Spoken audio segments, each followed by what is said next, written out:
Hello aspirants, कैसे हो सब? बढ़िया। अपन पढ़ रहे थे आज, जेनेटिक्स पढ़ रहे थे और उसी को कर रहे थे। अब आप बोलोगे भैया काफ़ी टाइम लगा दिया जेनेटिक्स में, तो मैंने कहा आप ही बोल रहे थे कि भैया आप थोड़ा जल्दी जल्दी पढ़ा रहे हो, तो मैंने कहा जहाँ पर ज़रूरत होगी वहाँ पर अपन आराम से पढ़ेंगे। जेनेटिक्स को बहुत ही आराम से करने की ज़रूरत है, क्योंकि अपन को बिल्कुल बेसिक ही नहीं पता था जेनेटिक्स के। तो बेसिक से अपन ने स्टार्ट किया और धीरे धीरे चैप्टर के अंदर अपन आगे बढ़ते जा रहे हैं, बिल्कुल टाइम देके आराम से बढ़ते जा रहे हैं। इसी के साथ साथ कल आपको इकोलॉजी जो है वो भी स्टार्ट हो जाएगी। जेनेटिक्स तो चलेगी, पैरेलली आपकी इकोलॉजी जो वो भी स्टार्ट हो जाएगी। तो जो आगे जो टेस्ट आएगा वो वेडनेसडे को होगा, संडे को टेस्ट नहीं होगा, संडे को क्लासेस रहेंगी। वेडनेसडे को जो टेस्ट रहेगा उसके अंदर आपको इकोलॉजी पूरी देखने के लिए मिलेगी। अगर पूरी नहीं होगी, कोई थोड़ा बहुत रह जाएगा तो वो कोई नहीं, उसका देख लेंगे। बाकी जितना होगा वो आएगा, और ये चैप्टर तो पूरा कंप्लीट हो ही जाएगा। तो ये बात आपको बतानी थी। इसके बाद में अपना 12th क्लास के अंदर चैप्टर बाकी रहता है, सिर्फ मोलिकुलर बेसिस ऑफ इनहेरिटेंस, वो चैप्टर स्टार्ट होगा। उसके साथ साथ में आपकी कौन सी क्लास स्टार्ट हो जाएगी? 11th क्लास के टॉपिक्स जो हैं वो स्टार्ट हो जाएंगे। ठीक है, तो उस 11th क्लास में अपन पहले वो टॉपिक्स करेंगे जो अभी कटे नहीं है एनसीईआरटी में बरकरार है। पहले अपन वो करेंगे, जो कट गए हैं उनको अपन एक बार होल्ड पर रखेंगे। ठीक है, और उसके बाद में अपन वो करने वाले हैं। ठीक है, 12th क्लास अपन ने पूरी पढ़ ली है, बस 2 चैप्टर और इकोलॉजी बाकी है, वो करवा दूंगा मैं भी। इसके अलावा 3 सितंबर को आपका टेस्ट है और पूरी बायोलॉजी का टेस्ट रहेगा, 12th क्लास की पूरी बायोलॉजी है ना। और तो जो 12th क्लास में है, जो नीट की तैयारी कर रहे हैं, उनको मैं रिक्वेस्ट करूंगा कि आप सभी जो है वो 3 सितंबर वाला टेस्ट जरूर से दें। और आप अपने दोस्तों को भी बताना कि 3 सितंबर को फ्री ऑफ कॉस्ट, कोई चार्ज नहीं है यार, टेस्ट बिल्कुल अपने फ्री चलेंगे। तो वहाँ पर आप उसको 3 सितंबर को टेस्ट जरूर से देना है, और आप अपनी तैयारी अच्छे से रखना। मैं चाहता हूँ कि आप बहुत ही अच्छे मार्क्स उसमें स्कोर करो उस टेस्ट के अंदर, ताकि मुझे भी पता चले कि आप कितना बढ़िया से आपने पढ़ा है। पेपर बढ़िया लेवल का आएगा, जैसा नीट के अंदर आएगा, नीट के अंदर पूछा जाता है वैसे ही क्वेश्चन आपको देखने के लिए मिलेंगे, उसी प्रकार का लेवल आपको देखने के लिए मिलेगा। ठीक है, तो ये तो होगी इंफॉर्मेशंस की बात। अब आते हैं अपन अपने जेनेटिक्स के अंदर। देखो, जेनेटिक्स अपन पढ़ रहे थे और जेनेटिक्स के अंदर काफी पोर्शन अपन कर चुके हैं। ठीक है, और अब अपन चैप्टर की समाप्ति की ओर धीरे धीरे अपन चल रहे हैं। तो अपन ने लास्ट लेक्चर के अंदर अपन ने जो लास्ट टॉपिक पढ़ा था वो पढ़ा था गुणात्मक वंशागति और मात्रात्मक वंशागति। ये क्या होती है मैंने आपको बता दिया था। मैंने आपको यह भी बताया था कि एनसीईआरटी के अंदर ऐसे तो ये टॉपिक्स दे नहीं रखे कि भैया अलग से दे रखा होगा आपको गुणात्मक वंशागति और मात्रात्मक वंशागति अलग से आपको दे रखा होगा। नहीं, ऐसा कुछ भी नहीं है, अलग से कोई टॉपिक नहीं है। तो भैया हमें पढ़ाया क्यों? पढ़ाया इसलिए क्योंकि कहीं ना कहीं जो वंशागत, जो गुणात्मक और मात्रात्मक, ये जो वर्ड है आपको कुछ कुछ जगह पर इस चैप्टर के अंदर देखने के लिए मिल सकते हैं। इसलिए आपको पहले से पता होना चाहिए यार मतलब क्या है इसका, गुणात्मक का, मात्रात्मक का मतलब क्या है। तो वो समझाने के लिए वो टॉपिक्स करवाए गए हैं। इसके अलावा कुछ जो टॉपिक्स है, जैसे मानव जनन की मैं बात करूं तो उसके अंदर पहले की थोड़ी सी बात करूं, मानव जनन के अंदर कुछ के मेरे पास मैसेज आए, कुछ के कमेंट आए कि आपने टेस्टिस के अंदर कुछ पॉइंट्स नहीं बताए हैं। तो मैंने कहा कि ऐसे जो पॉइंट्स हैं, ऐसे कुछ चैप्टर्स हैं, बहुत सारी जगह, हर एक चैप्टर अपने आप में एक सब्जेक्ट है। ठीक है, तो आप पूरा अपना जीवन लगा दोगे तो भी उसको पूरा नहीं पढ़ पाओगे, है ना। तो आप मानव जनन की बात करें तो मानव जनन जो है वो पूरा आपको एमबीबीएस में पढ़ना ही पड़ेगा ना। एमबीबीएस में पढ़ोगे नहीं पढ़ोगे? अरे नहीं पढ़ोगे क्या?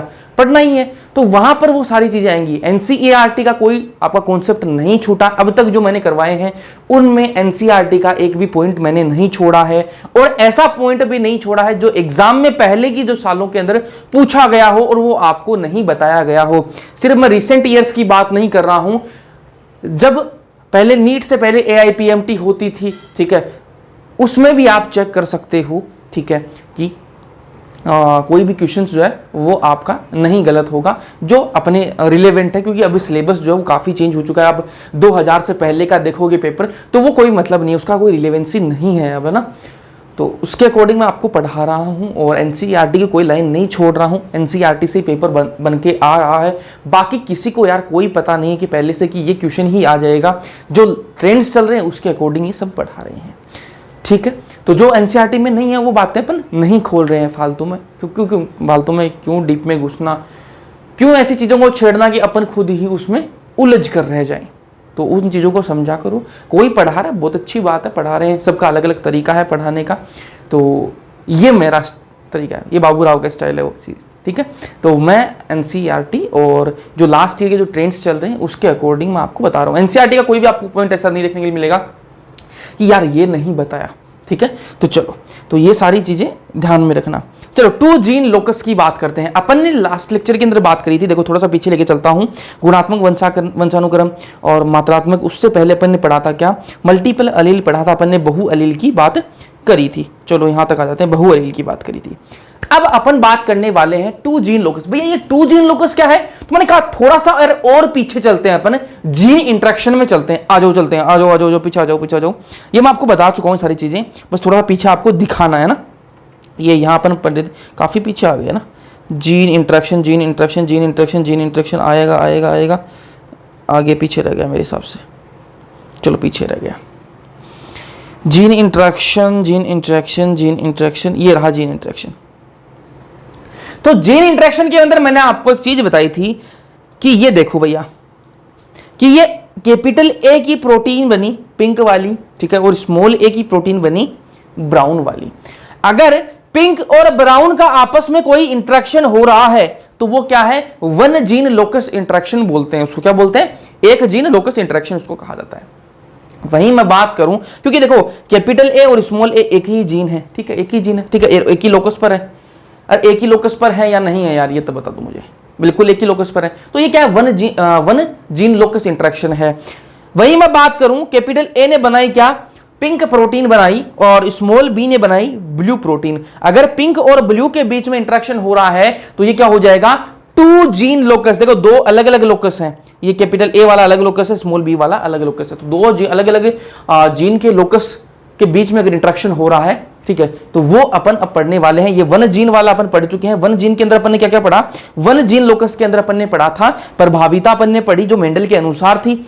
उसके बाद अपन ने पढ़ी सहप्रभाविता, उसके बाद में अपूर्ण प्रभाविता, और अपन ने मल्टीपल अलील और बहु प्रभाविता। ये सारे टॉपिक्स अपन ने पढ़े। ये किसके अंदर आते हैं, ये आते हैं आपके वन जीन लोकस के अंदर। वन जीन लोकस इंटरेक्शन के अंदर ये वाले सारे टॉपिक किसके अंदर आएंगे, वन जीन लोकस के अंदर आते हैं। बोला भैया ठीक बात है। अब अपन पढ़ने वाले वन जीन लोकस के टॉपिक्स अपने सारे पढ़ लिए, बिल्कुल भैया पढ़ लिए। अब अपन पढ़ेंगे interaction of two gene loci, दो जीन की लोकस के बीच में जो इंटरेक्शन होगा, अब अपन उसको पढ़ने वाले हैं। इतना क्लियर हुआ या नहीं हुआ।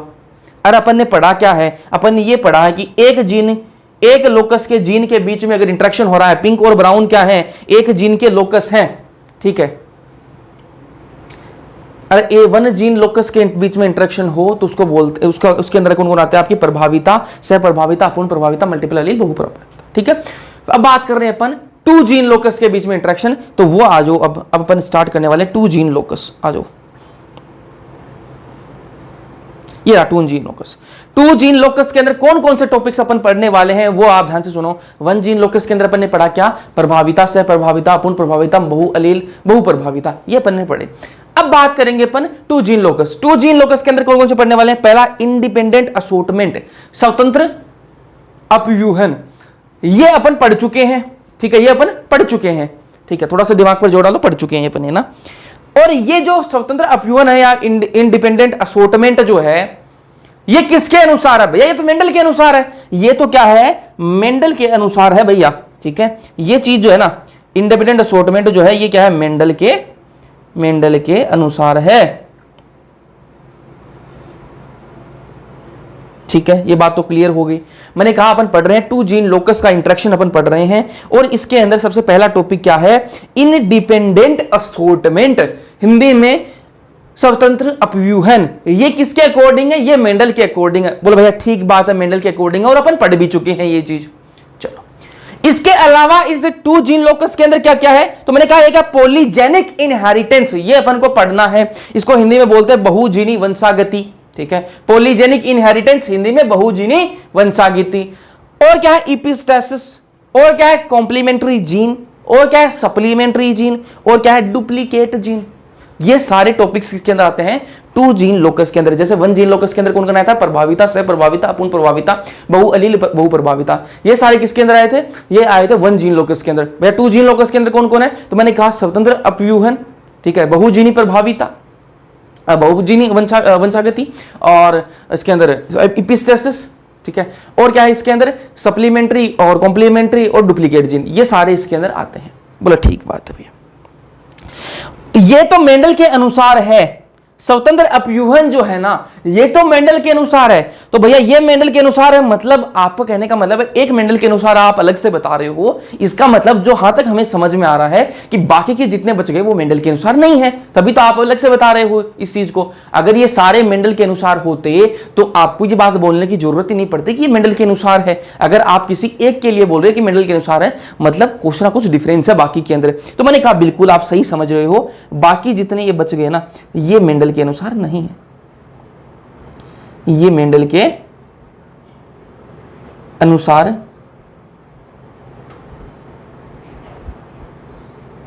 नहीं है। बोला भैया ठीक बात है, ये भी ठीक बात है, यहां तक भी समझ में आ गया। लेकिन हमने थोड़ी सी एनसीईआरटी तो देखी है, उस एनसीईआरटी के अंदर हमें ये स्वतंत्र अपव्यूहन वाला टॉपिक भी हमें देखने के लिए मिलता है। भैया आप बता रहे हो हमने 12वीं क्लास पढ़ ली है या फिर हम 12वीं क्लास में हैं, लेकिन हमने एक बार एनसीईआरटी, ऐसे पन्ने तो उल्टे हैं उसके ना, तो पन्ने हमने खोल के देखे एनसीईआरटी की जो 5वां चैप्टर है, तो चौथा हो गया होगा नई एनसीईआरटी के अंदर। तो जो 5वां चैप्टर है उसके अंदर हमने एक चीज देखी थी कि उसके अंदर ये वाला टॉपिक तो हमें एनसीईआरटी में देखने के लिए मिला, स्वतंत्र अपव्यूहन। ये बहुजीनी वंशागति, ये भी हमें देखने के लिए मिला ये टॉपिक भी। लेकिन आप ये नए टॉपिक कौन से ले आए? Epistasis, complementary gene, supplementary gene, duplicate gene, ये कहां है एनसीईआरटी में? तो मैंने कहा ये बिल्कुल एनसीईआरटी में नहीं है। ये वाले जो टॉपिक हैं, ये 2 टॉपिक जो है वो एनसीईआरटी में आपके हैं। ये epistasis, complementary gene, supplementary gene, duplicate gene, ये एनसीईआरटी में नहीं है। तो भैया नहीं है तो आप हमें क्यों बता रहे हो? इसलिए बता रहा हूं क्योंकि इनको अपन को पढ़ना नहीं है, बस इनके कुछ रेशियो है, कुछ अनुपात है, वो अपन को याद रखने हैं, बाकी अपन को इनके बारे में पढ़ना नहीं। अब एपिस्टेसिस क्या होता है हमें नहीं पता, हमें कोई मतलब नहीं उस चीज से। कॉम्प्लीमेंट्री जीन क्या होता है? अरे नहीं पढ़ना यार कॉम्प्लीमेंट्री जीन, ठीक है। सप्लीमेंट्री जीन नहीं पढ़ना, बस क्या याद रखना आपको? एग्जाम्पल देख लेंगे और इसके अपन रेशियो देख लेंगे, वो अपन को थोड़ा सा याद रखना है, बस वो थोड़ा सा पूछ लेता है, कभी उसका मूड खराब हुआ, बाकी नहीं पूछेगा, ठीक है। तो इनसे अपन को कोई मतलब नहीं है खास, बस आपको मैं लिखवा दूंगा, इसका रेशियो लिखवा दूंगा और उसके एग्जाम्पल आपको बता दूंगा। चलो अब एक एक को पढ़ लेते हैं। ये अपन ने मैं आपको बता दी कि ये टॉपिक्स हैं, अब इनको अपन को एक एक को पढ़ लेते हैं। बोलो भैया ठीक है पढ़ लेते हैं। तो मैंने कहा अपन स्वतंत्र अपव्यूहन तो पढ़ चुके हैं, बोलो भैया वो ठीक बात है। अब अपन को पढ़ना क्या क्या बच गया वो देखो। अपन को बहुजीनी वंशागति पढ़नी है सिर्फ, इसके अलावा ये तो पढ़ने ही नहीं है, ये तो पढ़ने ही नहीं है। ये क्या होते हैं उसमें अपन को जाना ही नहीं है, बस अपन को क्या देखना है, इनके रेशियो थोड़े से लिख दूंगा मैं और वो आपको एज इट इज याद रख लेने हैं, ठीक है, और एग्जाम्पल बता दूंगा। अब आता करते हैं बहुजीनी वंशागति की। आ जाओ वंशागति करते हैं। ये बहुजीनी वंशागति, पॉलीजेनिक इनहेरिटेंस बोलते हैं इंग्लिश में। ये जो वर्ड्स हैं वो थोड़ा सा ध्यान में रखना। बहुजीनी वंशागति, इंग्लिश में पॉलीजेनिक इनहेरिटेंस, ठीक है। चलो ये मात्रात्मक वंशानुक्रम है। भैया बिल्कुल ठीक बात है, मात्रात्मक वंशानुक्रम है। मात्रात्मक वंशानुक्रम ये क्या होता है? तो मैंने कहा लास्ट लेक्चर के अंदर लास्ट टॉपिक यही तो बताया था मैंने, एक गुणात्मक वंशानुक्रम होता है, एक मात्रात्मक वंशानुक्रम होता है, जिसमें 2 या 2 से अधिक जीन शामिल होते हैं। देखो बहुजीनी वंशागति क्या होती है? ये एक प्रकार का मात्रात्मक वंशानुक्रम है। बोलो यहां तक तो ठीक बात होगी। ये क्या है? मात्रात्मक वंशानुक्रम है। ये इस ऐसा मात्रात्मक वंशानुक्रम है जिसमें 2 या 2 से अधिक जीन जो है ना, 2 या 2 से अधिक जीन जो है वो शामिल होंगे। भाई आपको मैं पढ़ा क्या रहा हूं वो समझो। सबसे पहले तो मैं आपको पढ़ा रहा हूं बहुजीनी वंशागति, मैं आपको पढ़ा रहा हूं। बोलो भैया ठीक बात है, पढ़ा रहे हो आप। इसमें मैं क्या पढ़ा रहा हूं? मैं आपको बोल रहा हूं उसकी डेफिनेशन क्या है। ये बहुजीनी वंशागति क्या होती है? ये एक प्रकार का मात्रात्मक वंशानुक्रम है। बोला हमें पता है मात्रात्मक वंशानुक्रम क्या होता है। ये एक प्रकार का मात्रात्मक वंशानुक्रम है जिसमें 2 या 2 से अधिक जीन क्या है? शामिल हैं। इसकी एक डेफिनेशन, एक लाइन और देख लो, उसके बाद में अपन क्या होता है वो समझ लेते हैं, या पहले समझा, चलो पहले समझा देते हैं। आ जाओ।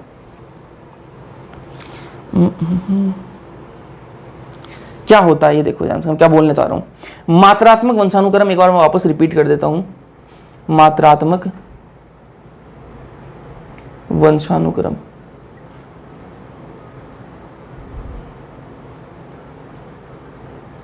क्या होता है मात्रात्मक वंशानुक्रम?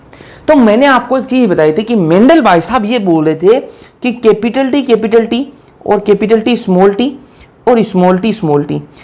उन्होंने मेंडल ने क्या कहा था कि कैपिटल टी होगा तो क्या होगा, लंबा होगा। कैपिटल टी स्मॉल टी है तो भी क्या होगा, लंबा होगा। और स्मॉल टी है तो क्या होगा, बोना होगा। ये बात कौन बोल रहे थे, मेंडल भाई साहब बोल रहे थे, और ये अपन पढ़ते आ रहे हैं ना। अब बात करते हैं कि ये मात्रात्मक क्या होता है। ये जो मैंने बात करी ये चीज है क्या है, गुणात्मक। ये क्या है, गुणात्मक वंशानुक्रम। ये है भैया क्या, गुणात्मक वंशानुक्रम।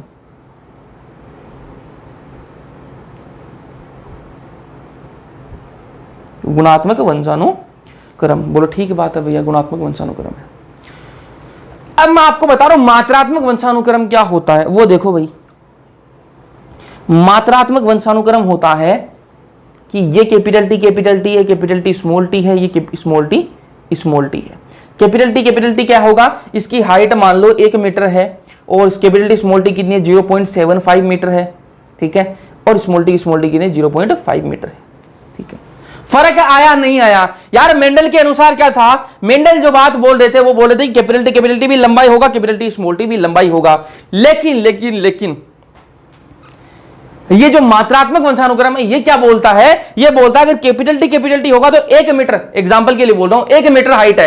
अगर कैपिटल टी है तो अगर 1 मीटर हाइट है ना, तो कैपिटल टी स्मॉल टी जब होगा ना तो 0.75 मीटर आ जाएगी, और अगर स्मॉल टी होगा तो 0.5 मीटर आ जाएगी। बोला भैया ये क्या बात तो कर दी आपने, ये बात क्या कर दी। तो मैंने क्या, ध्यान से सुनो, वापस ध्यान से सुनो बातों को। यहां क्या है, 2 कैपिटल टी है, बोला ठीक बात है। यहां क्या हुआ, 1 कैपिटल टी कम हो गया। जैसे ही 1 कैपिटल टी कम हुआ ना तो क्या हुआ, इसकी हाइट भी क्या हो गई, कम हो गई। जैसे ही यहां पर 1 कैपिटल टी था, 1 स्मॉल टी था, यहां पर दोनों क्या हो गए, स्मॉल टी, मतलब कैपिटल टी कोई है ही नहीं। जब कैपिटल टी कोई है ही नहीं तो यहां पर हाइट क्या है, और भी कम हो गई। तो यहां पर क्या है, मात्रात्मक वंशानुक्रम। क्यों बोल रहे हैं इसको यार, मात्रा पर डिपेंड कर रहा है। किसकी मात्रा, कि कैपिटल वाला कितना है। यहां पर 1 कैपिटल है, मतलब मात्रा क्या है, 1 है। यहां पर क्या है, 2 कैपिटल है, 2 है ना। मात्रा पर डिपेंड कर रहा है ना, कितनी मात्रा है, ठीक है। यहां पर 1 है, यहां पर 2 है। जब 2 है तो क्या ज्यादा इफेक्ट दिखा रहा है। ऐसे मैं यहां पर एग्जांपल लेता हूं, यहां पर मैं एक एग्जांपल लेता हूं, ध्यान से सुनना। Capital A, capital B small B, capital C small C. ये मान लो किसके लिए है, ये मान लो ये जो सारे जो है ये किसके लिए हैं, ये हैं कि हाइट के लिए हैं, मान लो हाइट के लिए, ठीक है। और इस इंसान की हाइट कितनी है, 5 फीट मान लेते हैं, ठीक है। दूसरा क्या है, ए इसकी कितनी हाइट है,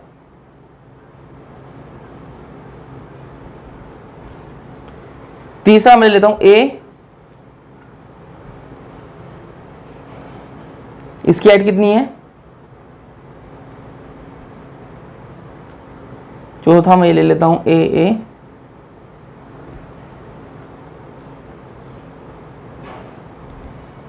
अब आपको समझ में आ जाना चाहिए कि मात्रात्मक वंशानुक्रम क्या होती है। यहां देखो भाई, प्रभावी कितने हैं इस वाले के अंदर, मुझे देख के बताओ कि प्रभावी अलील कितने हैं, कितने हैं, 1, ये 2 और ये 3। भाई कैपिटल ए एक प्रभावी है, दूसरा कैपिटल बी है और तीसरा कैपिटल सी है। 3 ही प्रभावी हैं, 3 ही क्या है यहां पर, प्रभावी हैं। 3 प्रभावी हैं यहां पर, कितने हैं, 3 प्रभावी हैं। 3 प्रभावी होने का मतलब क्या है, कितनी हाइट, 3 प्रभावी जब होते हैं तो कितनी हाइट आई, 5 फीट आई, ठीक है। वही मैं बात करूं यहां पर कितने प्रभावी हैं, 1, 2, 3 और 4। यहां पर कितने, 4 प्रभावी हैं, 4 प्रभावी हैं। यहां पर कितनी हाइट आ गई, 5.5 फीट, ठीक है। फिर मैं बात करता हूं इसमें, देखो कितनी प्रभावी, 1, 2, 3, 4 और 5 प्रभावी हैं। इसमें कितने आ गई, 5.8 फीट। फिर इसकी बात करता हूं मैं, 1, 2, 3, 4, 5, 6 प्रभावी हैं, 6 क्या है, प्रभावी हैं। तो कितनी आ गई, 6 फीट हाइट आ गई। अब आप यार एक चीज देखो, यहां पर एक चीज देखो कि 3 थे तो 5 फीट हाइट, 4 थे तो 5.5, 5 थे, 4 थे तो 5.5 और 5 थे तो 5.8 और 6 थे तो 6 फीट।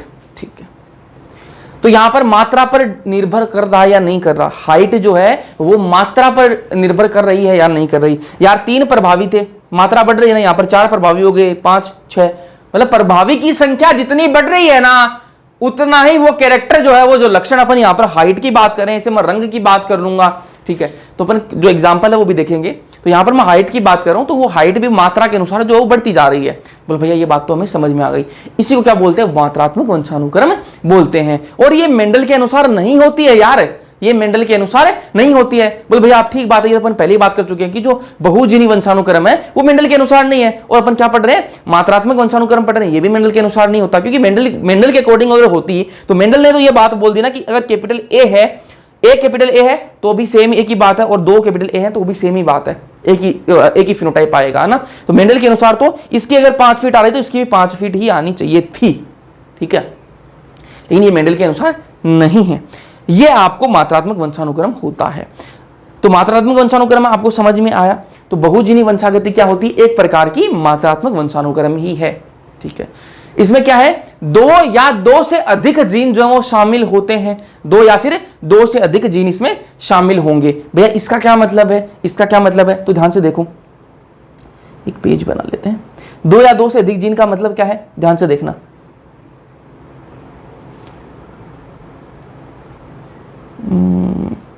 एक मिनट,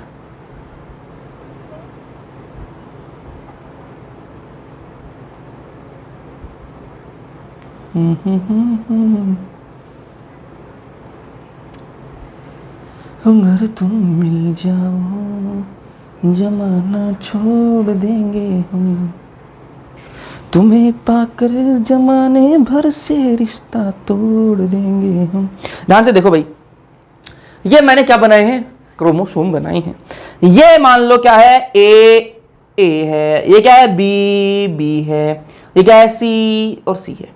बोलो भैया ठीक है, कोई दिक्कत नहीं है। तो मैं ये बोल रहा हूं कि ये जो है, ये वाला जो है ना, ये भी किसके लिए है, स्किन कलर के लिए, स्किन कलर के लिए। ये वाला भी किसके लिए है, स्किन कलर के लिए, स्किन कलर के लिए। और ये वाला भी क्या है, स्किन कलर के लिए है, स्किन कलर के लिए है। मैं ये बोलना चाह रहा हूं कि अगर एक ही लक्षण के लिए 2 या 2 से अधिक जीन हो, या ये समझ लो कि 2 या 2 से अधिक जीन कोई एक ही लक्षण दर्शा रहे हो, तो उसको क्या बोलते हैं अपन, पॉलीजेनिक इनहेरिटेंस, बहुजीनी वंशागति उसको कहा जाता है। वापस ध्यान से सुनो, 2 या 2 से अधिक जीन, 2 या 2 से अधिक जीन किसी एक लक्षण को दर्शा रहे हैं। वापस से मेरी वर्ड्स पर ध्यान देना और अपनी नोटबुक में लिखते जाना, वैसे डेफिनेशन दिखाऊंगा इसकी। 2 या 2 से अधिक जीन किसी एक लक्षण को दर्शा रहे हैं, उसको क्या बोलते हैं, बहुजीनी वंशागति उसको कहा जाता है। ठीक है, चलो आ जाओ।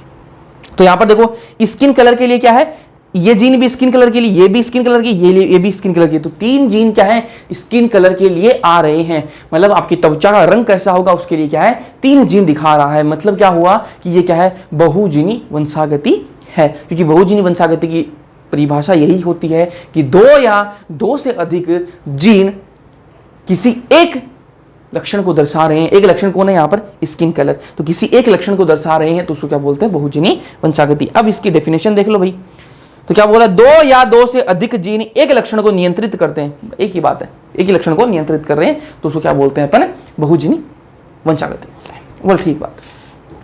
अब आप मुझे एक चीज बताओ यार, कि मेंडल ने एक चीज बोली थी कि या तो लंबा होगा या बोना होगा। मेंडल ने क्या बोली थी कि या तो पौधा लंबा हो रहा है या फिर बोना हो रहा है। और मेंडल ने यही बात बोली थी ना। लेकिन यार अपन क्या देखते हैं कि आपकी हाइट, मेरी हाइट, सबकी अपन इंसानों की हाइट देखो एक बार। कोई 6 फुट का है तो दूसरा क्या 3 फुट का ही है क्या? अरे कोई एक 6 फुट का है तो दूसरा 3 फुट का है क्या? ये बताओ मुझे। बीच वाले कहीं है ही नहीं क्या?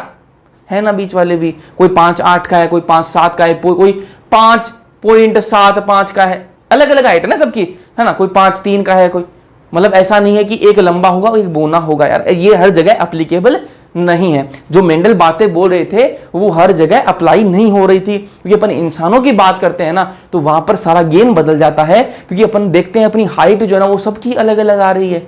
अरे कोई 6 फुट का है, कोई 5.9 का है, कोई 5.11 का है, कोई 5.10 का है, कोई 5.3 का है, कोई 5 फुट का है, कोई 4.1 का है, तो सबकी अलग अलग हाइट है ना।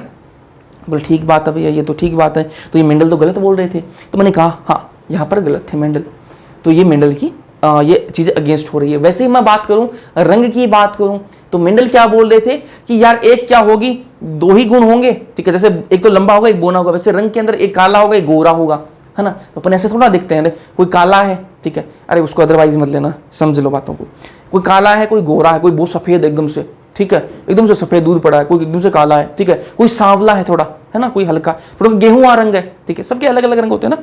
हाँ, तो ये अलग अलग रंग आ रहे हैं, तो मेंडल के अनुसार तो 2 ही रंग होने चाहिए भाई, एक काला एक गोरा, है ना, एक काला एक सफेद, गोरा तो होता ही नहीं है ना उसमें, गोरा तो अलग होता है, सफेद और गोरे में फर्क होता है ना। हाँ, तो मेंडल के अनुसार तो एक काला एक सफेद होता, लेकिन यहां पर स्किन कलर क्या आ रहा है, अलग अलग सबका स्किन कलर अपन को देखने के लिए मिलता है। कुछ का एकदम से, कुछ एकदम से कागज जैसे सफेद पड़े रहते हैं, और कुछ क्या है एकदम से थोड़े गेहूं रंग के गोरे, ठीक है, और कुछ थोड़े से रेडिश टोन के आते हैं, फिर कुछ थोड़े से सांवले हो जाते हैं, फिर एकदम से थोड़े से काले हो जाते हैं, ठीक है। तो ये अलग अलग रंग अपन को देखने के लिए मिलते हैं। तो ये भी क्या है, मेंडल के अनुसार नहीं है, ठीक है। तो अब थोड़ी से अपन लिखते हैं, कुछ 2 पॉइंट लिखते हैं और उसके बाद में आगे अपन बढ़ेंगे। तो ध्यान से देखना ये 2 पॉइंट्स, अरे कहाँ गई, यहाँ लिख देता हूँ मैं इसको, तो थोड़े से इंपॉर्टेंट पॉइंट बन जाते हैं। चलो नीचे ही लिखते हैं, यहाँ लिखता हूँ, ध्यान से सुनना भाई। मेंडल के अनुसार, मेंडल के अनुसार मेंडल के अनुसार अगर हम हाइट की बात करें, हाइट की बात करें तो एक लंबा होगा और दूसरा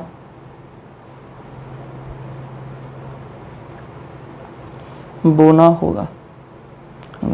इसको हम, एक मिनट, इसको हम डिसकंटिन्यूअस वेरिएशन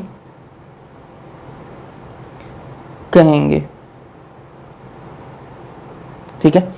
मेंडल के अनुसार क्या था कि एक की भाई अगर हाइट की अपन बात करें मेंडल के अनुसार, तो एक क्या होगा, लंबा होगा, दूसरा बोना होगा, बीच वाला कोई नहीं होगा। तो इस चीज को अपन क्या बोलते हैं, डिसकंटिन्यूअस वेरिएशन इसको कहा जाता है, ठीक है या नहीं है, इस चीज को क्या बोलते हैं, डिसकंटिन्यूअस वेरिएशन बोलते हैं। अब दूसरी बात करते हैं अपन,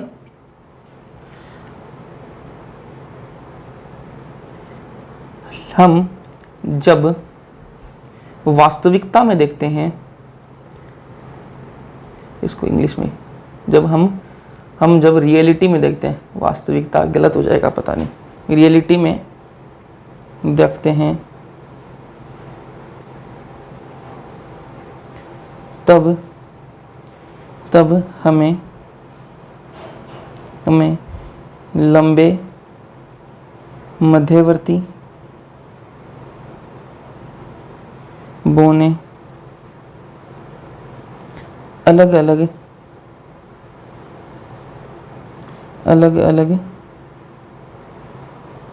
हाइट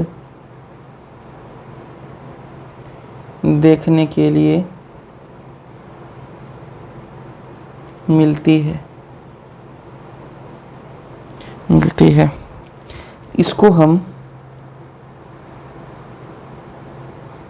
हम कंटिन्यूअस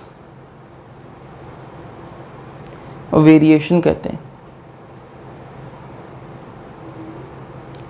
साथ साथ में इसलिए नहीं लिखता क्योंकि राइटिंग देखो मेरी कितनी खराब आती।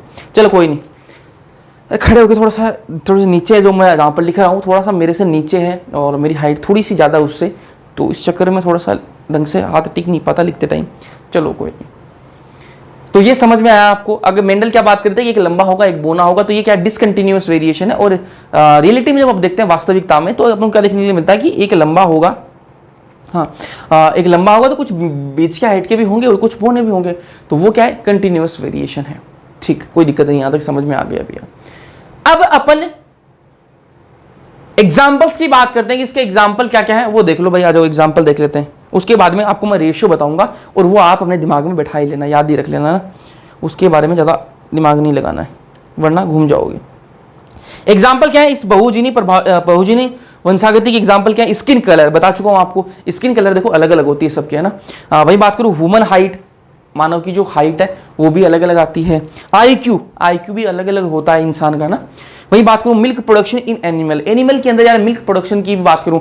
अब मिल्क प्रोडक्शन की आप ऐसे समझ लेते हैं, इसको समझने के लिए आपको मैं बता दूं। अब कोई एक गाय है, उसका दूध मान लो उसके अंदर 20 लीटर दूध दे रही है, वो दूसरी 10 लीटर दूध दे रही है, कुछ 15 लीटर भी दे रही है। तो मेंडल के अनुसार देखते हैं तो कुछ 20 लीटर दे रही होती, कुछ 1 लीटर दे रही होती है, ऐसे होता है, बीच वाली कोई नहीं होती है ना, लेकिन अलग अलग होती है ना, इस वजह ये भी आ जाता है इसके अंदर।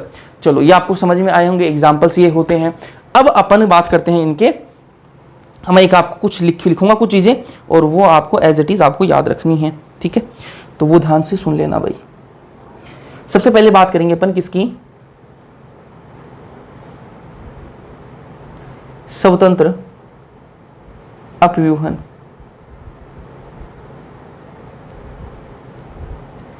इंडिपेंडेंट असॉर्टमेंट, इंडिपेंडेंट असॉर्टमेंट, काफी झुकना पड़ जाता है साथ साथ में लिखने के लिए। चलो इंडिपेंडेंट असॉर्टमेंट, इसका मैं अगर आपको रेशियो बताऊं, ये क्या मेंडल के अनुसार होता है, तो इसका रेशियो जो आएगा वो आएगा आपका 9:3:1, ठीक है। फिर अपन चलते हैं एक दूसरे, कौन सा था अपना, बहुजीनी वंशागति, है ना, बहुजीनी वंशागति की तरफ चलते हैं।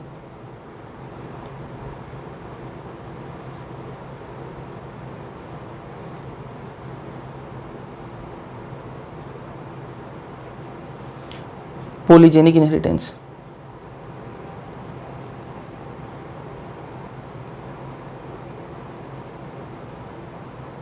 इसका रेशियो क्या आएगा, इसका रेशियो इसमें देखो दो है, एक है 2 जीन लोकस हो सकता है ना, इसमें एक हो सकता है 2 जीन लोकस। तो अगर 2 जीन लोकस है तो इसका रेशियो आ जाएगा कुछ इस प्रकार से, 1:4:6:4:1, ऐसा रेशियो अपन को देखने के लिए मिलेगा। ये क्या है, फिनोटाइप का रेशियो बता रहा हूं, है ना। ये रेशियो जो है कौन से है, ये क्या है, फिनोटाइप है, फिनोटाइप है। ये भी क्या है, फिनोटाइप, फिनोटाइप है। बोलो कोई दिक्कत है, नहीं होनी चाहिए, है ना। अब इसमें दूसरा पॉइंट क्या हो सकता है, एक तो 2 जीन लोकस हो गया, एक हो सकता है इसमें 3 जीन लोकस, 3 जीन लोकस, ठीक है। उसका आपको रेशियो क्या देखने के लिए मिलेगा, 1:6:15:20, 15:6:1, ठीक है। ये अपन इसको, इसका फिनोटाइप आपको देखने के लिए मिलेगा। ये आपको याद रखना है ना, इसमें आपको घुसना नहीं है वरना कंफ्यूज होगे, ठीक है। इतना रेशियो ही पूछा जाएगा, इससे ज्यादा कुछ नहीं पूछा जाएगा ना। तो इसमें आप एक चीज पैटर्न नोटिस करो ना कि पहले बढ़ रहा है 1 4 6, ठीक है, उसके बाद में घट रहा है 6 के बाद में 4 1, वापस यही आ रहा है ना। इसमें भी देख लो 1 6 15 20, 20 के बाद में वापस देखो 15 6 1, वापस यही रिपीट हो रहा है ना। तो एक बार बढ़ रहा है, दूसरी बार घट रहा है, ये आपको देखने के लिए मिलता है। ये अपनी बात होगी किसकी, बहुजीनी वंशागति की। इसके एग्जाम्पल आपको मैंने बता ही दिए। स्वतंत्र अपव्यूहन अपन पहले पढ़ ही चुके हैं। अब बात करते हैं अपन इपिस्टैसिस, कॉम्प्लीमेंट्री, सप्लीमेंट्री, वो देख लेते हैं। तो ध्यान से देखो भाई, तीसरा है आपका इपिस्टैसिस। तो मैंने आपको पहले बता चुका हूं, इसमें अपन को नहीं जाना है कि ये इपिस्टैसिस क्या होता है, बस अपन को इसके एग्जाम्पल और आपको क्या याद रखने हैं, इसके एग्जाम्पल और उसका रेशियो आपको याद रख लेना है। तो इपिस्टैसिस के अंदर 3 आते हैं भाई, इपिस्टैसिस के अंदर 3 आते हैं। एक आता है आपका प्रभावी, ठीक है।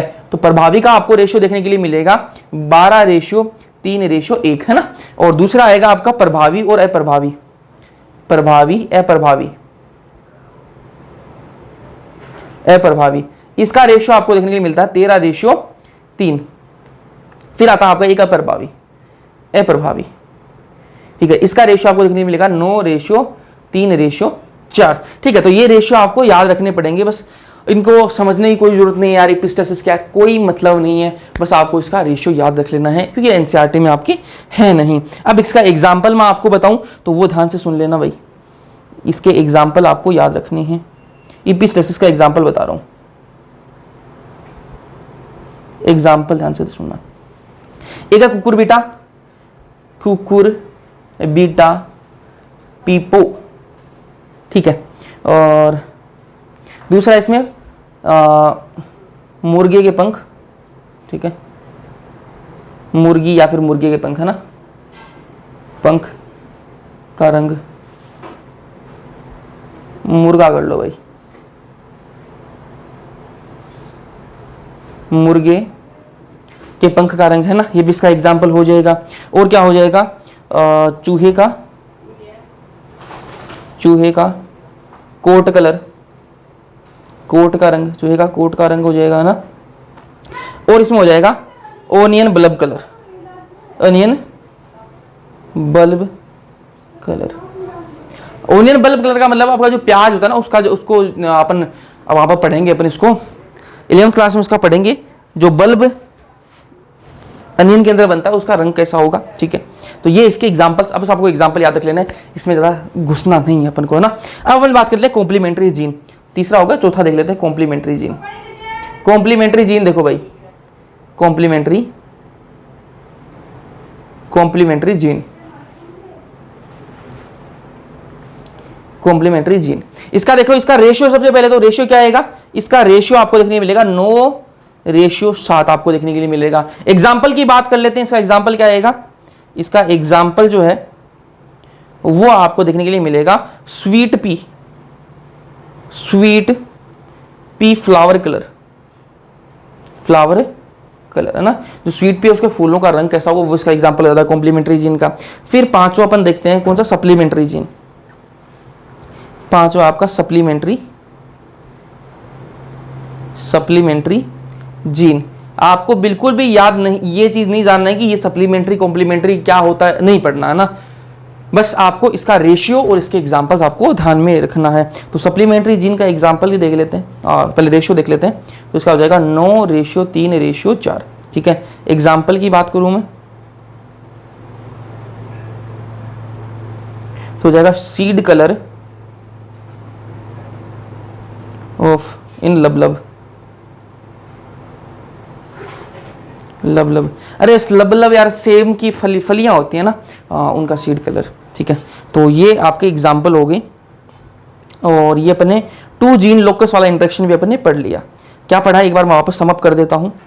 2 जीन लोकस अपन ने स्टार्ट किया था, 2 जीन लोकस के अंदर कौन कौन सा था, स्वतंत्र अप्यूहन था, आपका बहुजीनी वंशानुक्रम था, इसके अलावा आपके था इपिस्टेसिस, कॉम्प्लीमेंट्री जीन, सप्लीमेंट्री जीन और आपका था डुप्लीकेट जीन। वह डुप्लीकेट जीन नाम याद रखोगे, 2 जीन लोकस का इंटरेक्शन होता है, उसके अलावा आपको ना उसका आपको रेशियो याद रखना है, उसके अलावा ना उसके आपको एग्जाम्पल याद रखने हैं, ठीक है भैया।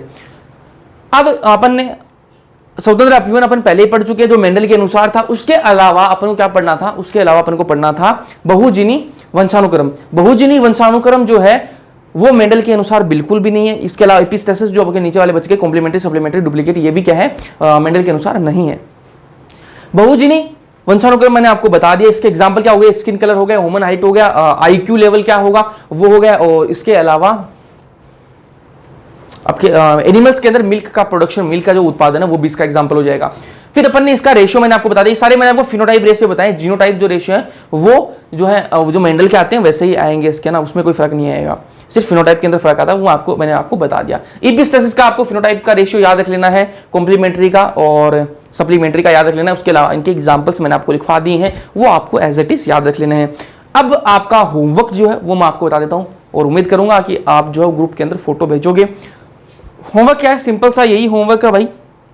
होमवर्क आपका यही है जो मैंने इस पेज पर ये बातें लिखी है ना, स्वतंत्र अप्यूहन, ठीक है, और बहुजीनी वंशागति, इपिस्टेसिस, कॉम्प्लीमेंट्री जीन, सप्लीमेंट्री जीन, इनके रेशियो और इनके एग्जांपल्स आपको लिख लिख के 2-3 बार याद करने और लिखने हैं। ऐसे याद नहीं होंगे यार, लिख लिख के याद कर लेना और उसके बाद में उस पेज पर लिख के और फोटो खींच के भेज देना, तो कि मुझे पता लगे कि आप भी कुछ कर रहे हो, तो वो कर लेना।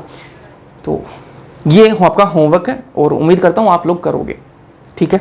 अब चलते हैं अपन थोड़ा सा आगे और स्टार्ट करते हैं अपन वंशागति का क्रोमोसोम सिद्धांत, है ना, ये अपन स्टार्ट कर देते हैं। और होती क्या है वो आपको बता देता हूं, ठीक है। चलो उसके बाद में इसको जैसे खत्म होगा उसके बाद आपका लिंकेज, इस देखो ये थ्योरी है, सिद्धांत है, ये आपका दिया था सटन और बोवेरी ने दिया था। सटन और बोवेरी ने ये सिद्धांत दिया था, मतलब लिखी हुई चीजें थी। इसको एक्सपेरिमेंटल रूप से किसने दर्शाया था? वो दर्शाया था मॉर्गन ने, ठीक है। तो मॉर्गन भाई साहब जो है उसकी बातें करेंगे अपन अगले लेक्चर के अंदर। इस लेक्चर के अंदर अपन सटन और बोवेरी ने क्या क्या बातें करी थी उसकी अपन थोड़ी सी बात कर लेते हैं। तो ध्यान से बातों को सुनना और समझ लेना अगर इच्छा हो तो। देखो वंशागति का क्रोमोसोम सिद्धांत किसने दिया? दो साइंटिस्ट थे, सटन और बोवेरी, ठीक है, सटन और बोवेरी, दो साइंटिस्ट थे सटन और बोवेरी। इन दोनों ने ये वंशागति का क्रोमोसोम सिद्धांत जो है वो दिया था। इंग्लिश में इसकी बात करें तो क्रोमोसोमल थ्योरी ऑफ इनहेरिटेंस इसको बोलते हैं, ठीक है। कौन सी साल की बात है? ये साल की बात है, काफी पुरानी बात है, 1902 की बात है ना। कब की बात है ये? 1902 की बात है भाई, 1902 की बात है ना। चलो क्या बातें हुई थी पहले अपन बात करेंगे कि ये थ्योरी इसका मतलब क्या है। इससे पहले अपन थोड़ा सा पीछे चलते हैं यार, अपन मेंडल की बातें कर चुके हैं और मेंडल की दुनिया से अपन थोड़ा सा आगे निकलने वाले हैं। तो मेंडल को बाय बाय बोलने के लिए थोड़ी सी बात वापस कर लेते हैं मेंडल की। मेंडल भाई साहब क्या बोल रहे थे? मेंडल ने अपना एक्सपेरिमेंट किया था और उसके बाद में अपना जो काम है वो प्रकाशित किया, लेकिन उस टाइम पर यार इतनी फैसिलिटीज नहीं थी। आज तो आप कोई छोटी सी बात बोल दो, फेसबुक है आपके पास में, इंस्टाग्राम है, ट्विटर है, कुछ भी लिखोगे, यूट्यूब है, कुछ भी लिखोगे और वो वर्ल्ड वाइड हो जाता है वो चीज, है ना। लेकिन उस टाइम पर इतनी कम्युनिकेशन का साधन नहीं थे, तो उन्होंने प्रकाशित तो कर दी अपनी चीजें, लेकिन उस टाइम पर प्रमोशन की चीजें नहीं थी ना कि प्रमोट करवा दो, ऐड करवा दो इन्फ्लुएंसर से, वो नहीं था ना उस टाइम पर। तो उनका जो प्रकाशन है, वो जो उनका जो काम था वो ज्यादा लोगों तक पहुंच नहीं पाया ना। और जितने लोगों के पास पे पहुंचा, जितने साइंटिस्ट लोग थे उनके पास में पहुंचा, तो उन्होंने इतनी तवज्जो नहीं दी उनकी बातों पर। ये अपन पहले बात कर चुके हैं। क्यों नहीं दी? क्योंकि बायोलॉजी के अंदर पहली बार किसी ने मैथमेटिक्स घुसाई थी तो वो मेंडल थे। तो मेंडल ने क्या किया? गणित के कॉन्सेप्ट जो हैं वो बायोलॉजी की जो प्रॉब्लम्स हैं उनके अंदर लगा दिए, और ये बात साइंटिस्ट को समझ में नहीं आई कि ये मेंडल कर क्या रहे हैं, ये बायोलॉजी के अंदर ये मैथ्स कहां से लेके आ रहे हैं। तो इसलिए साइंटिस्ट ने बोला कि ये क्या कर रहे हो आप, ना ये पागलपन है, कुछ नहीं है। तो इसलिए तीसरी चीज क्या थी मेंडल की, कि मेंडल जो है वो बात कर रहे थे उस टाइम पर, देखो जीन तो डिस्कवर नहीं हुआ था ना, क्रोमोसोम का भी कुछ नहीं पता था उस टाइम तक। मेंडल को इतना पता था कि कोशिका होती है और कोशिका के अंदर न्यूक्लियस होता है, इतना मेंडल को पता था, क्योंकि उस टाइम पर तक इतनी डिस्कवरी हुई थी, है ना। क्रोमोसोम की डिस्कवरी बाद में हुई है, गुणसूत्र जो है उनकी डिस्कवरी बाद में हुई है। तो जब मेंडल काम कर रहे थे उस टाइम पर सिर्फ कोशिका का पता था और कोशिका के अंदर एक न्यूक्लियस नाम की चीज होती है, इतना पता था। तो मेंडल ये बोले थे कि जो कारक मैं बता रहा हूं, और इस बार कुछ लोगों ने क्वेश्चंस गलत किया है, ये वाला कारक और जीन जो है वो दोनों एक ही चीज है यार। जिस चीज को आज अपन जीन बोलते हैं ना, उसको मेंडल ने उस टाइम पर कारक बोला था, है ना। तो मैंने क्वेश्चन क्या दिया था टेस्ट में? क्वेश्चन मैंने ये दिया था कि कौन सी चीज, किस चीज को अपन वंशागति की इकाई बोलते हैं, है ना, किस चीज को अपन वंशागति की इकाई बोलते हैं। और मेंडल के अनुसार किस चीज को अपन वंशागति की इकाई बोलते हैं। और कुछ सारे ऑलमोस्ट सबने क्या है उसमें क्या टिक मारा है? जीन को बोलते हैं। अरे क्वेश्चन को ढंग से तो पढ़ो, मेंडल के अनुसार मैंने लिखा है, सिर्फ आपको वंशागति की इकाई नहीं पूछी है, आपको पूछा है मेंडल के अनुसार वंशागति की इकाई क्या होती है। और मेंडल की जब बात आती है तो उस टाइम पर जीन का तो पता ही नहीं था यार। मेंडल ने जीन को क्या बोला था? कारक बोला था। बता चुका हूं आपको ये बात। तो ये क्वेश्चन आपको गलत नहीं होना चाहिए। तो क्वेश्चन जब आप करो तो उसको ध्यान से पढ़ा करो, है ना, वरना ये सिली मिस्टेक्स नहीं खा जाएंगी। तो क्वेश्चन को ध्यान से पढ़ना चाहिए। और मेंडल ने उसको क्या बोला? कारक बोल रहा था मेंडल। तो मेंडल ने बोला कि ये न्यूक्लियस में होते हैं। मेंडल ने कहा कि ये जो कारक मैं बता रहा हूं, और वो आज के टाइम पर अपन उन्हीं कारक को जीन बोलते हैं ना, उस टाइम पर जीन नहीं पता था, इतना ध्यान रखो। ऐसे समझ लो कि पहले भारत को सोने की चिड़िया बोलते थे, आज उसको अपन भारत बोलते हैं। आज सोने की चिड़िया कोई बोलता नहीं बोलता, है ना। तो उस टाइम पर अलग कहानी थी, उस टाइम पर जीन का नहीं पता था यार। तो उस टाइम पर उसको क्या बोलते थे? कारक बोल रहे थे मेंडल, आज अपन उसको जीन बोल देते हैं, कोई दिक्कत नहीं है। तो मेंडल को ये नहीं पता था कि क्रोमोसोम नाम की कोई बला होती है, उनको ये पता था कि न्यूक्लियस होता। तो मेंडल ये डायरेक्ट बोल रहे थे कि भाई कारक जो वो न्यूक्लियस में होते हैं। तो ये कुछ चीजें रही। उसके बाद ही मैंने आपको बताया कि 1900 जब आया, ये 1865 के अंदर प्रकाशन कर दिया था उन्होंने तो अपने काम का। उसके बाद में 1900 के अंदर 3 साइंटिस्ट थे, कोरेंस, शमाक और आपके डिवरीज, ये 3 साइंटिस्ट थे।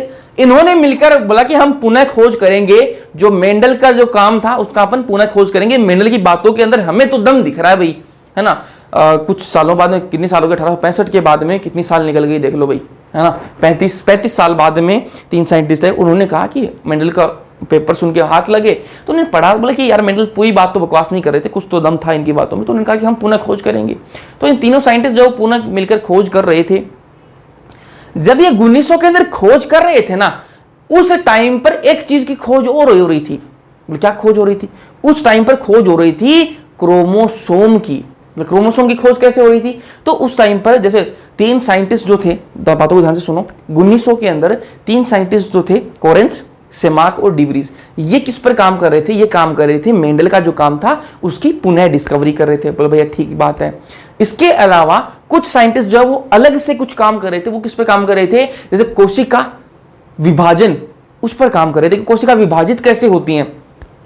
और कोशिका विभाजन के अंदर अपन को देखने के लिए मिलते हैं क्रोमोसोम, है ना। कोशिका विभाजन जब होता है तो उसके अंदर एक फेज आता है एम फेज, और एम फेज के अंदर अपन को गुणसूत्र दिखाई देते हैं।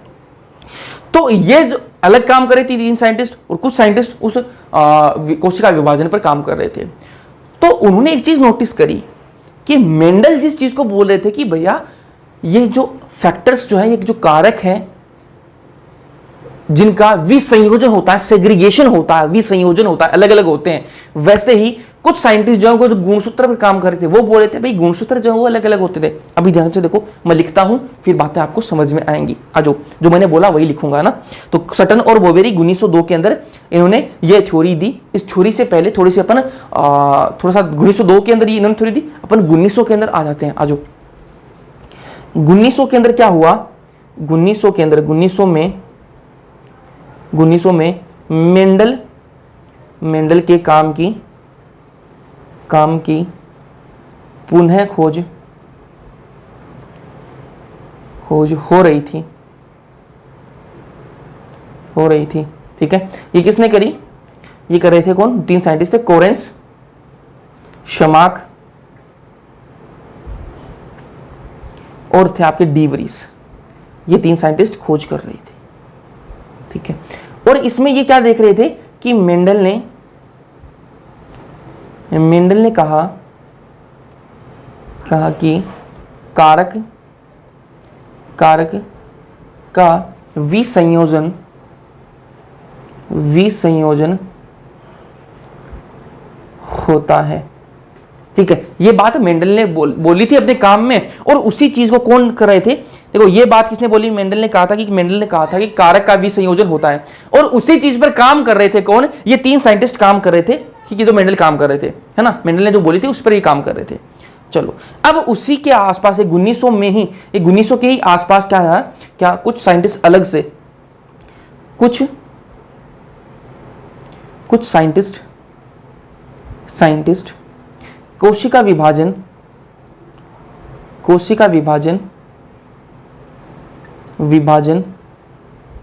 पर काम कर रहे थे। कोशिका विभाजन पर काम कर रहे थे, और उन्होंने क्या देखा? जब कोशिका विभाजन पर काम कर रहे थे उन्होंने देखा कि क्रोमोसोम जो है, गुणसूत्र जो है, क्रोमोसोम का विसंयोजन हो रहा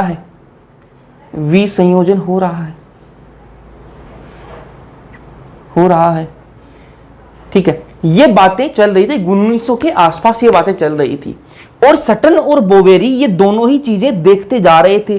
भाई एक साइड में एक्सपेरिमेंट चल रहा था ये 3 साइंटिस्ट का, जो कि मेंडल के कार्य की पुनः खोज कर रहे थे।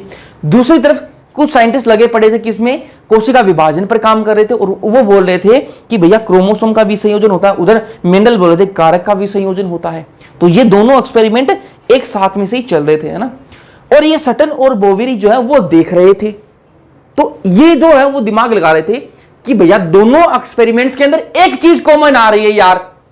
ये जो 3 साइंटिस्ट मिलकर पुनः खोज कर रहे हैं उसके अंदर, और ये कुछ साइंटिस्ट लगे पड़े हैं कोशिका विभाजन के अंदर, दोनों एक्सपेरिमेंट्स के अंदर एक चीज कॉमन देखने के लिए हमें मिल रही है। तो बोला क्या कॉमन मिल रही है? सटन ने कहा यार बोवेरी एक चीज देख तू, दोनों साइंटिस्ट, ये दोनों अलग अलग जो एक्सपेरिमेंट चल रहे हैं, ये दोनों एक्सपेरिमेंट अलग अलग हैं, लेकिन इनके अंदर तो एक चीज देख, दोनों में से एक चीज कॉमन है। बोले क्या कॉमन है भाई?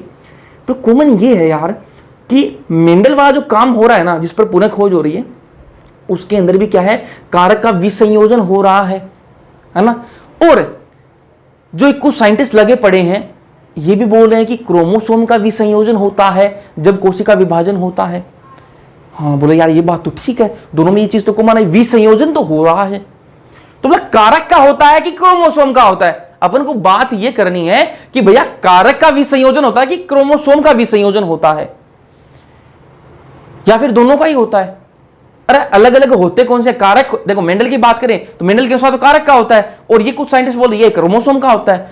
तो मुझे ये लगता है, सटन ये बोले बोवेरी को कि देख भाई मुझे ये लगता है कि ये जो कारक है ना ये क्रोमोसोम के ऊपर ही होते हैं। ये जो कारक हैं ये क्रोमोसोम के ऊपर ही होते हैं, तभी तो दोनों का विसंयोजन होता है। अगर कारक जो है वो क्रोमोसोम, ये क्रोमोसोम है मान लो, इसके ऊपर ही कारक जो है वो होगा, तो जब क्रोमोसोम अलग होगा तो कारक अपने आप ही अलग हो जाएगा ना।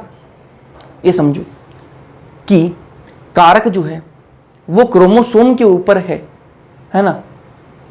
तो जब क्रोमोसोम अलग होगा तो कारक तो अपने आप ही अलग हो जाएगा। समझे या नहीं समझे, है ना। तो आपके दिमाग में एक चीज आनी चाहिए कि भाई सटन ने यही क्यों बोला कि कारक जो वो क्रोमोसोम के ऊपर होता है? ऐसे भी तो बोल सकता था कि क्रोमोसोम जो वो कारक के ऊपर होता है ना, ये भी तो बोल सकता था।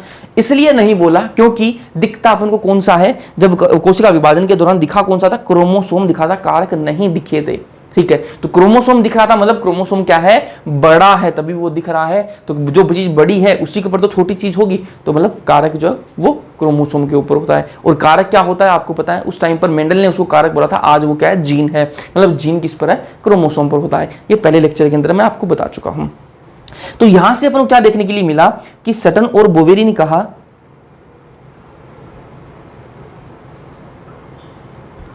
सटन और बोवेरी ने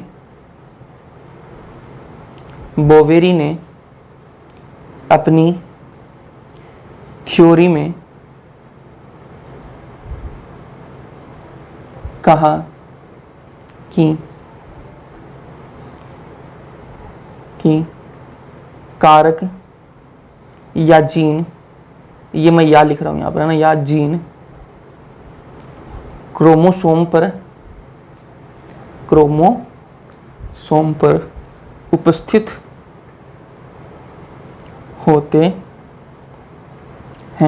बोला ठीक है, कोई दिक्कत है नहीं होनी चाहिए, चलो।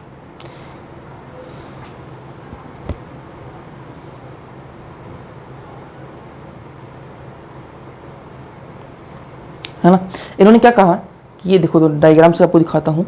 ये मान लो क्रोमोसोम है, ये दूसरा क्रोमोसोम है, ये तीसरा क्रोमोसोम है ना, ऐसे क्रोमोसोम है। इस पर मान लो ये ए कारक है, ये इस पर बी कारक है, सॉरी स्मॉल ए लिख देता हूं।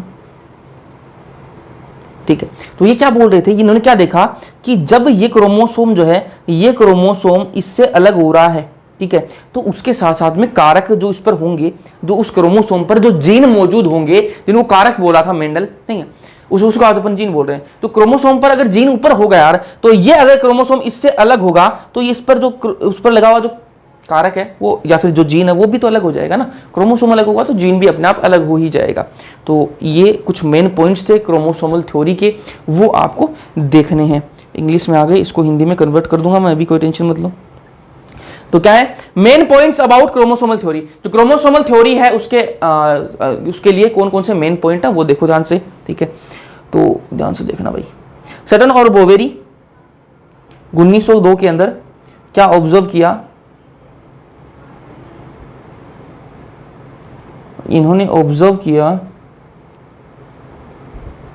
बोवेरी ने ऑब्जर्व किया कि कारक या फिर जीन और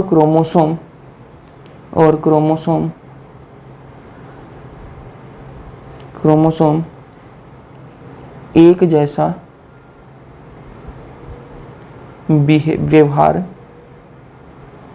बिहेवियर दिखा रहे हैं। ठीक है, ये चीज मैंने नोटिस करी है, मैंने आपको बता दिया कि कारक भी अलग हो रहे हैं और आपके कारक का भी विसंयोजन हो रहा है और वहीं आपके क्रोमोसोम का भी विसंयोजन हो रहा है। तो दोनों एक्सपेरिमेंट अलग अलग थे और सटन और बोवी ने ये चीज ऑब्जर्व करी दोनों एक्सपेरिमेंट्स को देखकर, है ना। फिर उन्होंने क्या देखा कि कारक फैक्टर अकर इन पेयर, है ना। फैक्टर क्या, कारक, हिंदी में कारक बोलते हैं उसको, और जिसको आज अपन जीन के नाम से जानते हैं। तो फैक्टर भी क्या है, पेयर में होते हैं और क्रोमोसोम भी पेयर में होते हैं। तो इसको मैं हिंदी में लिख देता हूं, कारक जोड़े में या फिर युग्म में, कारक युग्म जोड़े लिख देता हूं ना, जोड़े में, युग्म आए तो वो भी जोड़े को ही बोलते हैं युग्म, है ना, जोड़े में होते हैं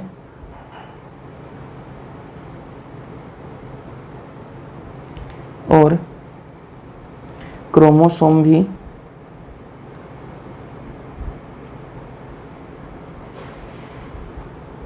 जोड़े में होते हैं, ठीक है। पेयर ऑफ फैक्टर सेग्रीगेट, मतलब पेयर ऑफ जो कारक हैं वो अलग होते हैं, वैसे क्रोमोसोम भी एक दूसरे से अलग होते हैं, ये भी बता चुका हूं आपको ना। तो जो बातें बताई हैं बस वही हैं। कारक के जोड़े का विसंयोजन होता है, विसंयोजन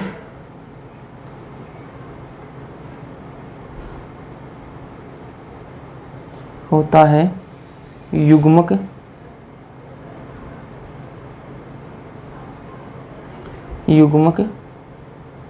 बनने के दौरान और क्रोमोसोम का भी, क्रोमोसोम के जोड़े का भी,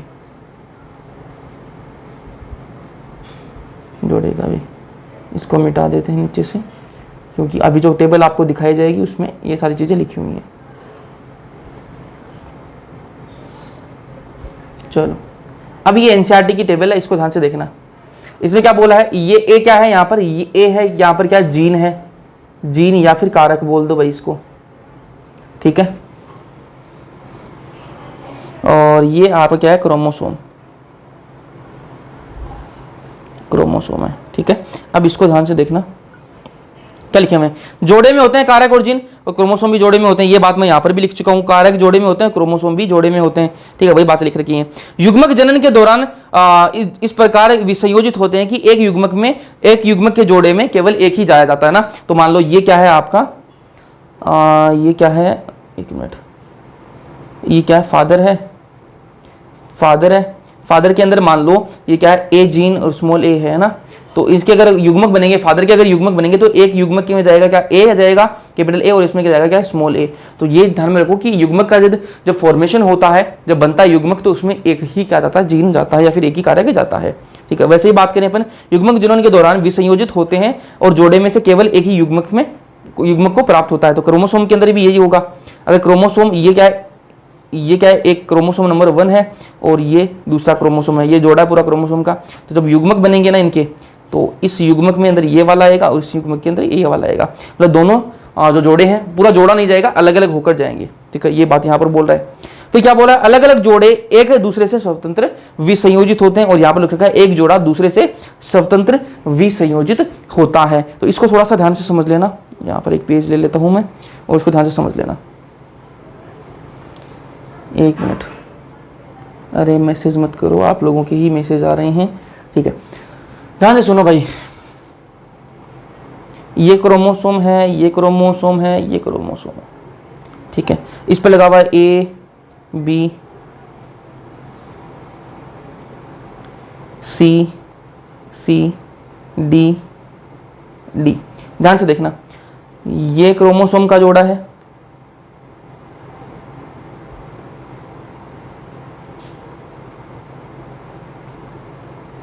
ऐसे ये दूसरा है, ये तीसरा जोड़ा है। बोला ठीक है भैया, जोड़ा है। वैसे यहां पर इस पर देखो, इस वाले क्रोमोसोम पर देखो, ये वाला जो क्रोमोसोम का जोड़ा है, इस पर क्या लगे हुए हैं, इस पर क्या लगे हैं, दो क्या लगे हैं, कारक लगे हुए हैं, फिर दो जीन लगे हुए हैं। इस पर ये एक जीन लगा हुआ है, इस पर ये एक जीन लगा हुआ है, ठीक है। अब मैं ये बोलना चाह रहा हूं, जब ये जोड़ा जब अलग होगा ना एक दूसरे से, मान लो ये वाला इधर चला गया अलग होके, ये वाला इधर चला गया, ये जोड़ा जब आपस में अलग होगा तो ये वाला जब अलग होगा ना, ये वाला जोड़ा जब अलग होगा, ये वाला जब जोड़ा अलग होगा, तो दोनों का एक दूसरे से कोई संबंध नहीं है यार, है ना, दोनों का एक दूसरे से कोई संबंध नहीं है। समझ में आइए? अरे ये वाला जोड़ा जो सही वाला जोड़ा है ना, ये अलग हो और ये वाला अलग हो तो दोनों अलग अलग बातें हैं, दोनों का आपस में कोई संबंध नहीं है, स्वतंत्र रूप से दोनों अलग अलग होंगे। ठीक है, वही मैं बात करूं कैपिटल ए और कैपिटल बी, ये दोनों क्या एक ही क्रोमोसोम पर लगे हुए हैं, तो ये दोनों हमेशा साथ में ही रहेंगे, कभी अलग अलग नहीं हो सकते हैं। तो कैपिटल ए और कैपिटल बी दो कारक हैं, वो दोनों साथ में है, लिंकेज बना हुआ है यहाँ पर, तो लिंकेज बना हुआ है इसलिए ये क्रोमोसोम जब इधर अलग होगा ये वाला नीचे जाएगा, तो ये दोनों साथ में ही रहेंगे हमेशा। ठीक है, लेकिन इनका जोड़ा जो है वो एक दूसरे से स्वतंत्र होगा। ठीक है, ये बातें समझने की कोशिश करना, ये बात आपको पहले ही बता चुका हूं आपको जब मैंने स्वतंत्र अपव्यूहन पढ़ाया था। तो अलग अलग जोड़े एक दूसरे से स्वतंत्र विसंयोजित होते हैं और एक जोड़ा दूसरे से स्वतंत्र रूप से विसंयोजित होता है। इसका मतलब वापस आपको बताने की कोशिश करता हूं, ध्यान से समझना। ये क्रोमोसोम के लिए है, ठीक है, तो क्या बोला, एक जोड़ा दूसरे से स्वतंत्र विसंयोजित होता है, ये एक जोड़ा है, ठीक है, ये इससे क्या होगा, स्वतंत्र रूप से विसंयोजित होगा। बोला भैया ठीक है, ये वाला जोड़ा इस जोड़े से स्वतंत्र रूप से विसंयोजित होगा। यहां पर क्या लिख रहा है, अलग अलग जोड़े एक दूसरे से विसंयोजित होंगे। यहां पर देखो ये अलग जोड़ा है और ये वाला जोड़ा अलग है। ठीक है, ऐसा नहीं है कि ये कैपिटल ए कैपिटल बी दोनों क्या है अलग अलग होंगे, ना ना, ये तो हमेशा साथ में रहेंगे क्योंकि एक ही क्रोमोसोम पर ये हैं। लेकिन ये क्रोमोसोम जो है, ये सी वाला जो है वो अलग क्रोमोसोम पर है, तो कैपिटल ए और कैपिटल सी जो है ये जब दोनों अलग अलग होंगे तो वो स्वतंत्र रूप से अलग होंगे। ठीक है, चलो अब ये लास्ट लाइन है और इसके बाद में ये थ्योरी कंप्लीट हो जाएगी और इस थ्योरी को प्रूव करने के लिए जो एक्सपेरिमेंट हुआ था वो किया था मॉर्गन ने, वो अपन पढ़ेंगे अगले लेक्चर के अंदर। ये लाइन क्या बोलती है कि सटन ने कंबाइन किया सारा नॉलेज कि क्रोमोसोम के जो मूवमेंट हुआ उसका, ठीक है, और उस फैक्टर को मतलब कारक और जो क्रोमोसोम है इनके जो मूवमेंट है कैसे अलग होते हैं उस सबको ऑब्जर्व किया, इसकी स्टडी करी, उसके बाद में क्रोमोसोमल थ्योरी ऑफ इनहेरिटेंस इसको दे दिया। अब आप बोलोगे भैया सटन ने थोड़ा दी थी, सटन और बोवेरी दोनों ने दी थी, तो मैंने कहा बिल्कुल आपकी सही बात है, सटन और बोवेरी दोनों ने मिलकर ही क्रोमोसोमल थ्योरी ऑफ इनहेरिटेंस दी थी। लेकिन आपको अगर ऑप्शन में यह देखने के लिए मिल जाए कि क्रोमोसोमल थ्योरी ऑफ इनहेरिटेंस किसने दी, उसमें सिर्फ सटन आपको ऑप्शन दिख रहा है तो आप सटन पर टिक मारोगे। लेकिन अगर आपको सटन और बोवेरी दोनों ऑप्शन में दिख रहे हैं तो सटन और बोवेरी दोनों मारने आपको, ठीक है ना। तो ये वाले अब बात आपको थोड़ा सा ध्यान में रखना और क्वेश्चन के हिसाब से आपको देखना पड़ेगा। सिर्फ आपको सटन ऑप्शन में दिख रहा है तो सटन आप कर देना। देखो आपको ऑप्शन में दे दे कि जो भी क्रोमोसोमल थ्योरी ऑफ इनहेरिटेंस थी वो किसने दी, ऑप्शन में दे दिया आपको सटन, अलग ऑप्शन में दे दिया ए दे दिया आपको सटन, दूसरा दे दिया बी आपको दे दिया बोवेरी, तीसरा आपको डीवरीज दे दिया और चौथा आपको दे दिया कोरेंस। तो आप कौन सा टिक मारोगे, तो उसमें आपको बोवेरी नहीं मारना, आपको सटन मारना है। ठीक है, लेकिन आपको क्वेश्चन ऐसा दिया कि क्रोमोसोमल थ्योरी ऑफ इनहेरिटेंस किसने दी, उसमें ऑप्शन में ये दे रहा सटन और बोवेरी दोनों ने मिलकर दी, तो आपको सटन और बोवेरी दोनों ने मिलकर दी। अगर दोनों को अलग अलग देखा, सटन को अलग ऑप्शन में डाल रखा है, बोवेरी को अलग ऑप्शन में डाल रखा है, तो आप सटन पर टिक मारोगे। ठीक है, कोई दिक्कत है नहीं होनी चाहिए। इसके आगे का पढ़ेंगे अपन अगले लेक्चर के अंदर। समझ में आया या नहीं आया कमेंट सेक्शन में कमेंट करके जरूर बताना, वीडियो पसंद लाइक कर देना, अपने दोस्तों के साथ शेयर कर देना। बाकी मिलते हैं नेक्स्ट लेक्चर के अंदर, तब तक के लिए पढ़ते रहो।